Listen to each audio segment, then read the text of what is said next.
information about what kind of black hole could be served as a tunnel for universe traveling. In the last video, we talked about 3 criteria that must be satisfied. Let's just do a really quick recap here. The first one is that we need to find a black hole that's going to be old and massive enough. And second one is that a black hole should contain multiple singularities. And the third one is that there must be a white hole on the other side of a black hole. For the last video, we mainly discussed why we need a black hole to be massive and old. The short answer is that we want those 2 features to mitigate the effect of the tidal force. So in this video, I'm going to discuss the second criteria, which is why it needs to have multiple singularities. And for a long time, that many people believe that a black hole should only have one singularity, and most of physicists believe in that until later they found that there are actually many kinds of singularities, and today we're gonna discuss 3 kinds of singularities. 3 types of singularities we're gonna discuss today include BKL singularity, mass inflation singularity, and shock singularity.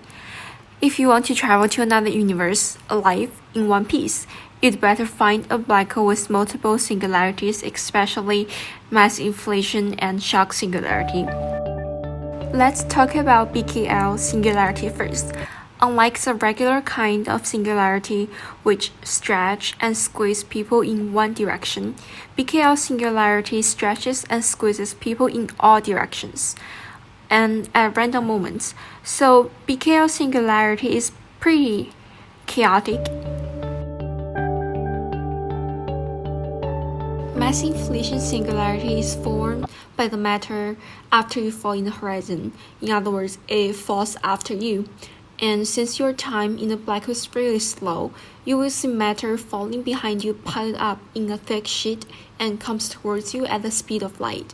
Just like BKL black hole, mass inflation singularities stretches you in all directions, east, west, north, south.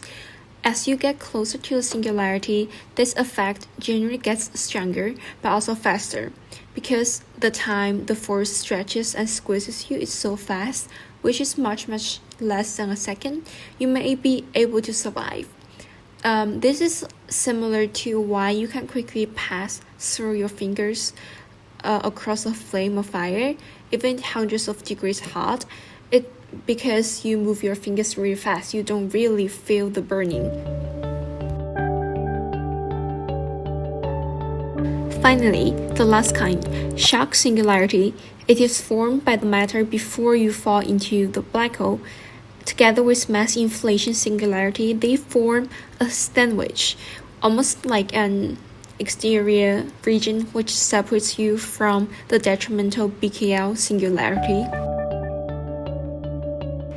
If you've seen Interstellar before, you might still remember the moment when Cooper falls into a black hole and ends up being in almost a higher dimension space where he could actually control gravity.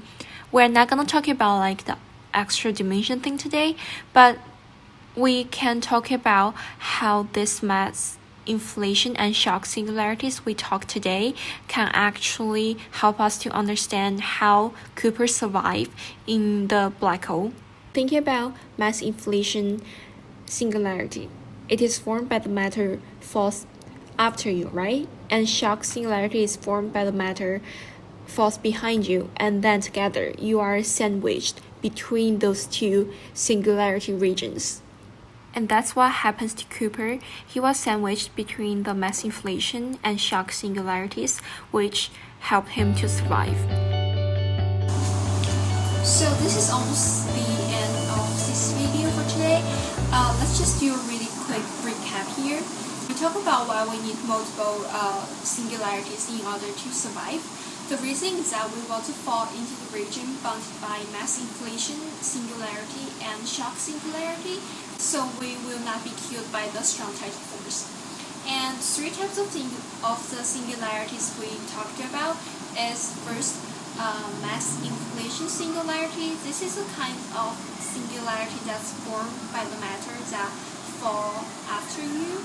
And shock singularity is a singularity that's formed by the matter fall before you, and BKL singularity is a pretty chaotic one that stretches people in four directions: north, east, south, west. I think that's the content for today. I hope you all enjoyed watching this, and I hope to see you next time too. Thank you.